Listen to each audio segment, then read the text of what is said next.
Sini vẫn thiệt lệ. Giờ vẫn nó lồi hangam gì ổn mà. Xe nuôi niệm tới chừng thôi đâu. Video đó. Bye bye anh xin đi. Tôi xin đi ra kìa. Phi xe trì mai xe dress nó xe dress không nè. Xe dress sẽ bắt xe vào nó mang ngon đó. Makeup ai rồi, machine đó cái nó tao đấy, khá đang ai không? Xe, phải bôi nali, thật rất ra. Pura cái nó ní xe figure cái gì mà sai xe phải cái gì.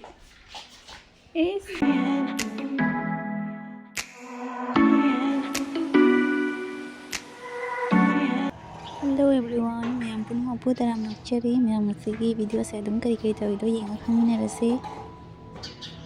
Siga hinaw mapan changgom ang ganggang puro ikat pasina sarasati magi ngasi panchami numitsu oy bagi ngasi sida katlini dia kacharaga khuram jare siga mafam se dum imagi murti mak leitra sudum khuram me siga lai puna ngasi se hairu kachare ngasi ai puna mak khuram me ngasi se anniversary numit oy bagi bani ngasi anniversary numit ni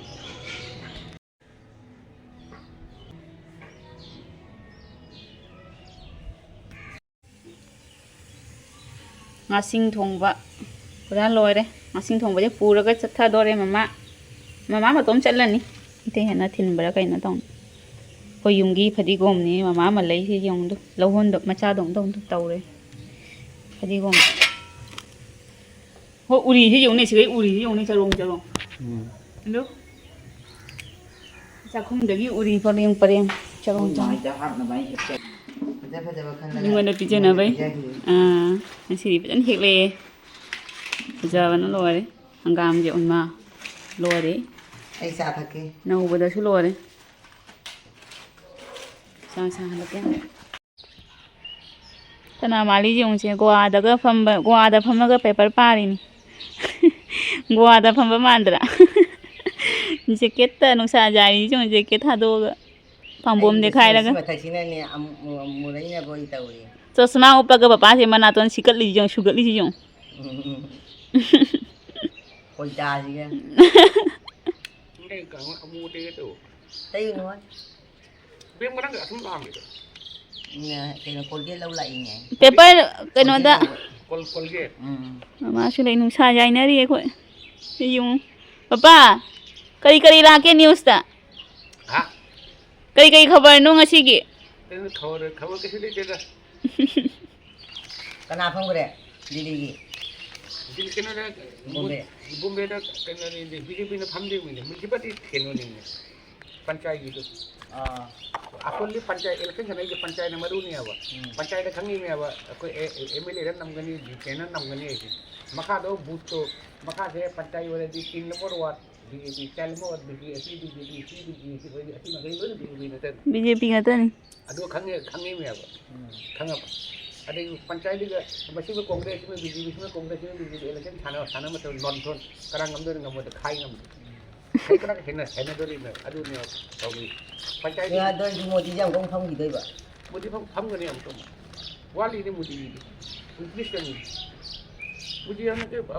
ma pradhanmantri pham ma da han wore ma nuwasi pasu kana thank you Modi हन होय रे आय रे 76 तक मागी केनो होय रे ने प्रधानमंत्री लोय रे ने कई मंगा मिया ते मा कई मत फूला नि रे अरे मा नि लग करे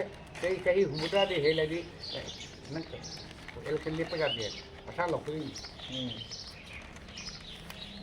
मा के न तो सु मा ga di si de na lai ba ta di ma ga wai sana ba di mayam sana ni de na हम ले जे मा ना हाय के तो ने राजनीति में ना मामों ने तुम हंग बको कभी लेंगे ना अगर माँ दी ऐसा ही कोई तरह बनी ना तो कैसे नहीं देता रहे सुमाई ने नहीं निदान लेंगे सिगा सुमाई खाने लगा उसने सुमाई का masuk tu bagi सिगा चुप्पी नहीं ये चलो ये चुप्पी नहीं seru tu जाऊ दे हमने खमी जाऊ दे तने मन खमी पी ने खमी जाऊ दे mai kan se nusa mai sana kai nom to khole Yumang dengi memang ada video lau betul. Ini tahu ngam dah na. Yumang agak ini tahu lah kan kali ni yumang bagi dia uri miat pagi enggak tan thang ki betul na loh le. Tapi nam dere tan. तो इनारे ऐसे มาเสียพระเจ้าก็เสียละจัดลิงอ่ะ hospital สิกับปุระ Kayno pa jabay. มาสักยามพระเจ้าพี่ก็เสียละจัดเรียบ Ade kista. Ay na. ปุระเสียนี่นี่ Ito ko na ngay na po na yun. พเนกสู้ Ha? Kita ni kumba tu gaya ni. Ngai ke kumba. Barang yang mana nak? เอ๊ะมาดูสุกุลาพี่เสียดมาชนะผู้เสียดรู้อะไรตัวอีเสเสียหน่วยนิ่มตัวจริงโทรวิดีโอเด้อ Bye bye. บายบายไอ้เช่นนี้นี่ Bye bye.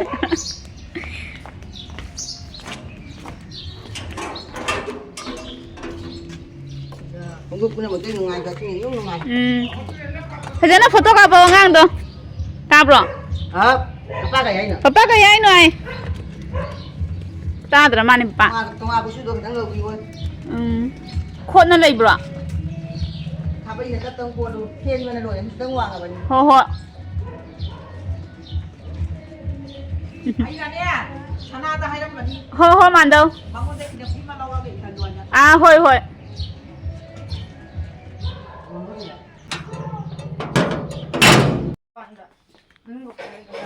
ไอ้งั้นสิก็ซ้ำทุ่งชาจักตัวเลยสิมากี่พีนี่ฉันหันที่คุยมาอย่างน่ะเช็ดแล้วก็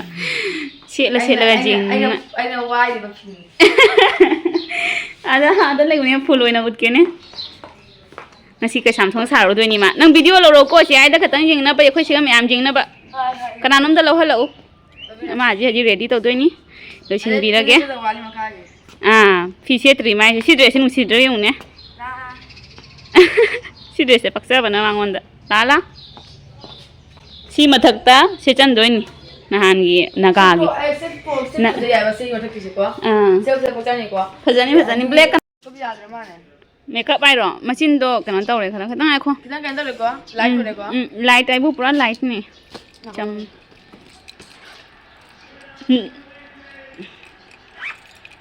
sepi balo re phanek set ke ma khwang da taw ra ga ma mana bising samai china ra kani ai farewell gi ma jagoi sa doi na te ai ma ke samthong na han dei tum hai lei ai lipstick tai gre yamna su red o hin ngano khara hai phet red o helo thak ta su sin te chal le ne chika kapsan doi mina lipstick te ba hai tari ngang oi ri na nei sabi phare e ngang oi ri hrudra to to ni hrudra hai bro uradara hai una uradara yang na yare doi de ja le thamo cho bi tholak tri nen is class 10 loi do re farewell gi naga sare ma mandhw kau re la ni ai se photocopy ke jai da paksa hare mana ngang ni na paksa tra yung mpi macha se pakcha bana lore class 10 loi lam dai kari phauri kapag sum phau de kappa ka sim phau de mi la mi kwan de kapag phau de kapag phau se de nungai ba phawi college ka do re na hoi harau excitement nervous chui parikha gi metric ki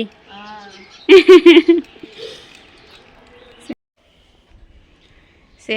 khoi bonali fazadra pura kanoni se figure ka se ma sari se khaga di is ready ni ma oi se fazare bonali gi kanom jing hala ka yong ko se magi khuji ga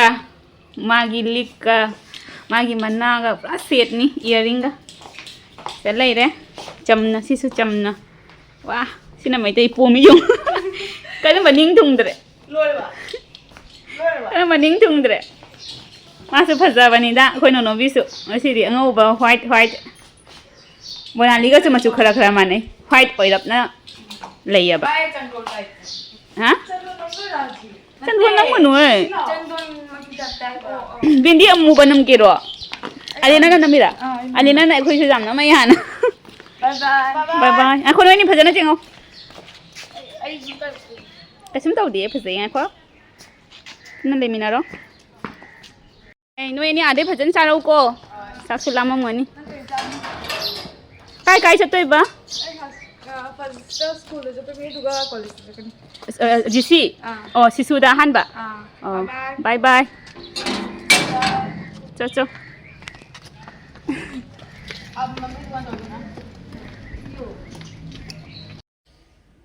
sebot se jeng ngasai khara ngan gare ngasai di lahodre ba ko sebot se kun manga khak ni nei to lode he lei ba papan na